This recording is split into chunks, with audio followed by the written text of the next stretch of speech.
What's up everybody, we're back again with another set video. I just noticed that this is from Metal Gear Solid Phantom Pain. He has the horn, he has the wolf that should have one of its eyes poked out. Okay, it's fine, it's fine.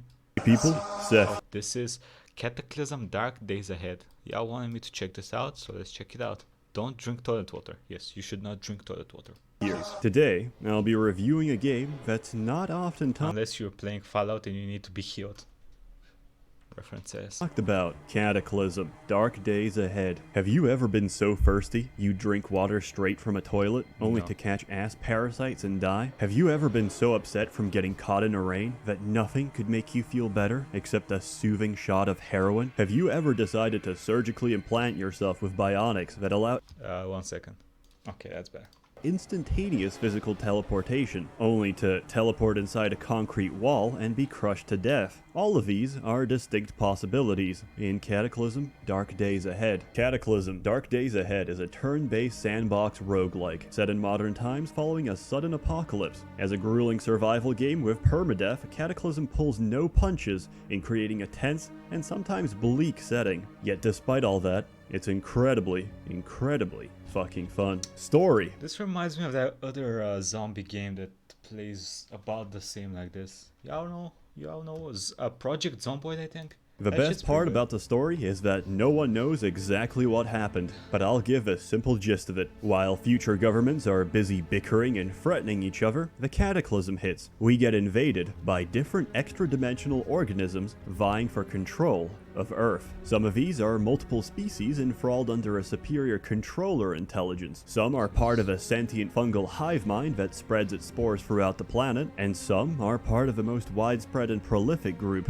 known only as the Blob. The game takes place several days after the cataclysm, by which point most human life has been extinguished in major cities. The sentient blob organism infests any living creature and rapidly divides inside them until life functions fail, at which point it will revive them as a host for the blob, using the body's biomass for fuel and muscles for locomotion. Any hosts of the blob are extremely aggressive, as their primary reproductive strategy relies on spreading the organism through open wounds. The infection is treatable, which is why blob hosts prefer to utilize mauling, deep bites, cuts, and claws to inoculate as much of the organism as possible, preferably killing the victim in a process whose whole body will be hijacked within several hours and rise again as a fresh host. There is only one goal in Cataclysm: survive. In a rare case you manage to live long enough to see winter, only then you can start developing ambitions. Go from just surviving to controlling and dominating your environment.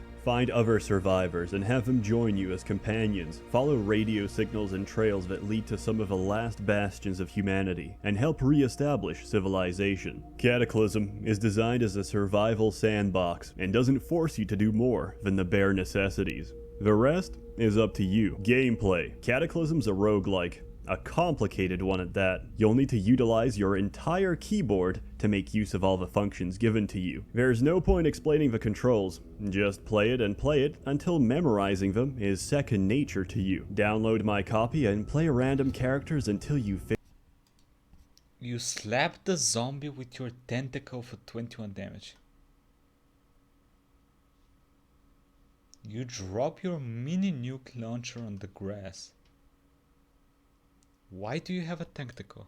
Download my copy and play random characters until you figure it all out. And don't forget to tell us how you died. Most of your characters won't live long, but if it's any consolation, my first character was a literal neckbeard. I walked barely 5 meters out of the evac shelter and got attacked by a wild moose, which I somehow managed to kill by thrashing its skull with my Nintendo brick. It broke both of my legs, so I couldn't walk, so I played Game Boy instead to avoid depression and distract from the pain. I was getting ravenously hungry, so I dragged my crippled body to a sharp rock and used it to rip out raw chunks of moose flesh and intestines, playing Game Boy in between bouts of regurgitating the disgusting flesh and entrails while dying of thirst. Then a pack of coyotes ate me alive.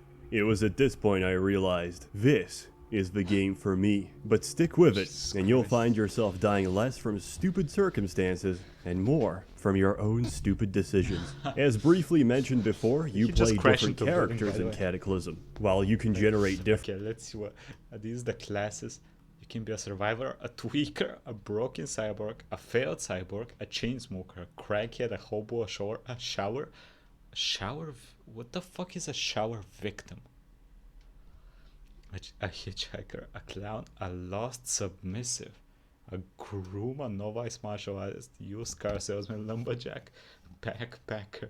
Jesus. Different worlds, these can Punk accommodate rock multiple dude. characters, Rude starting boy. in different, unique scenarios, randomly spread throughout a world. The class and background of a character you pick will either improve or hinder your odds of survival, while their traits and quirks make for some hilarious situations. You could be flat-footed and stealthy, or brawny and resistant to disease, or you could be a psychopath that feels no remorse when mowing down undead children with your Volkswagen, or you could be a schizophrenic, suffering auditory and visual hallucinations. You can even start the game as a genetic dead end, having an allergy to almost every type of grain, fruit, dairy, or processed food. I hope you enjoy bulimia, because that's a condition in this game. So is Average middle anorexia. class In many girl. ways, Cataclysm is the quintessential teen girl simulator. Many of the classes in the game range from sensible to complete meme material. You could pick anything from a police officer to a crackhead, hooker, BDSM gimp, or even a religious. I like how he said hooker and he showed these Twitch dots.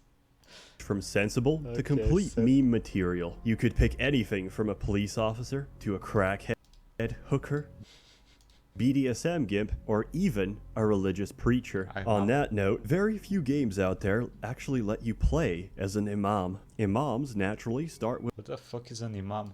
increased diplomacy. والله تأدب تحت الهواء والله بيا حذاء Give I me a taste recently of my did an shoe. imam playthrough of Cataclysm. Being a people person, I was more a talker than a doer. Within Yeah. days, I had Yeah. shown several survivors the true path to Jannah, equipping them with Kalashnikovs and gunning down every heathen on our war path to glory. This worked well until we ran out of ammunition. Unfazed, my men continued to bash the enemy. As admirable as their courage was, we were assaulted by a zombie Hulk, who left my men in pieces and me splattered on the sidewalk. Where you start on the map and what challenges you'll face are largely determined by the scenario. You could start as a standard survivor in an evac shelter some miles away from the nearest city, or a prisoner trying to break out of living hell as your inmates turn on you, or a group of miners cracking through the earth to relive the events of John Carpenter's Thing. The game is so jam-packed full of content that you'll never be bored. Cataclysm makes you realize that in a post-apocalyptic situation where the power grid, infrastructure, and social services have collapsed, the most valuable thing on the planet becomes books. Brainlets who can't read will be consumed by their lack of adaptation, while intellectual 105 IQ geniuses like myself will bloom. Books found across the world, especially in libraries and schools, can teach you technical skills that a layperson wouldn't possess, from being able to make simple tools in the wilderness, to working and repairing cars, to complex metallurgy, and even making your own biodiesel. This goes all the way up to attempting bootleg surgery on yourself to install bionic implants to transcend your own humanity. With only a small drawback, botched surgeries will leave you spilling out your own organs and permanently disfiguring you on your deathbed. Cataclysm's crafting system is amazing. Most recipes in the game follow a set hierarchy of ingredients, building up from raw materials and simple devices, and breaking back down to those components when disassembled in their complex form. Let me give an example. If I know some simple electronics, I can assemble a flashlight with an amplifier circuit, scrap metal, a light strip, and some My boy, I don't think that was a flashlight. Come on. electronics. I can assemble a flashlight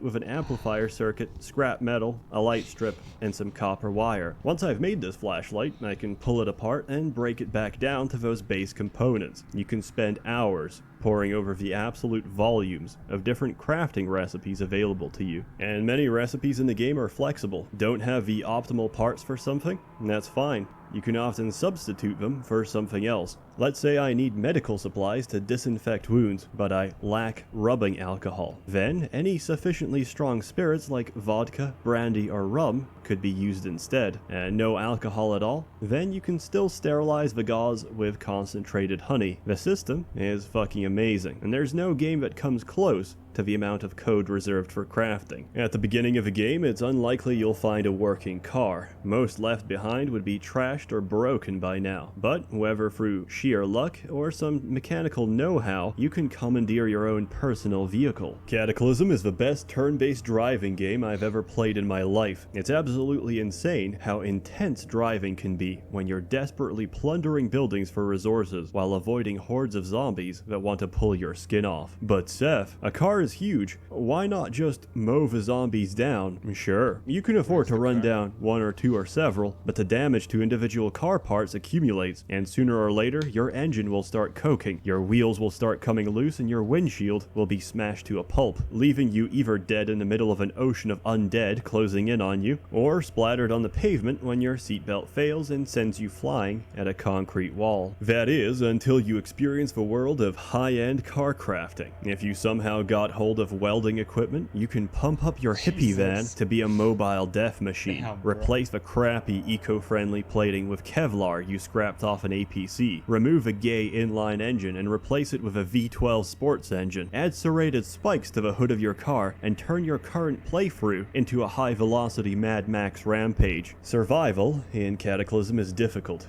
especially at the beginning, but through careful use of your own abilities and the resources at your disposal, you can make the game bend to your will. Or you'll get tired of careful living and start drinking public sewage water to malform into a hideous monstrosity. You won't miss those legs anyway, especially now that you've got 8 of them and can dangle from roofs constricting survivors and enemies as a gigantic mutated octopus. Or maybe you'll come to realize your struggle is pointless and futile and decide to join the enemy. As a final word of caution, never trust NPCs. The most dangerous creature in the Cataclysm is still other humans, and don't be surprised when someone plays innocent only to get close enough to aim a crossbow at your face and rob you blind. If I had to describe this game in one sentence, it would be single-player DayZ. Except fun. You can have someone call you a shithead dickhead, then immediately after ask you to avenge their friend who got eaten in the woods by a Jabberwock. The bipolarity of NPCs is hilarious and dangerous, and really adds to the experience. Also, the aforementioned Jabberwock, half of the time that quest completes itself, so you don't have to do anything, as either the Jabberwock gets eaten by something else, or steps on a landmine. I hope I've convinced you to try the best post-apocalyptic cotton farming and crack-smoking simulator on the market. Also, it's free, so what have you got to lose? As always, more content to come, so stay tuned. A warm thank you to the many members of the ever-growing Merchants Guild for fun. Well, that was cool. I might actually give it a try. It looks fucking awesome.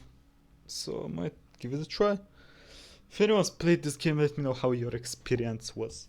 Did you enjoy it? Is it worth it? Is it not worth it? Let me know.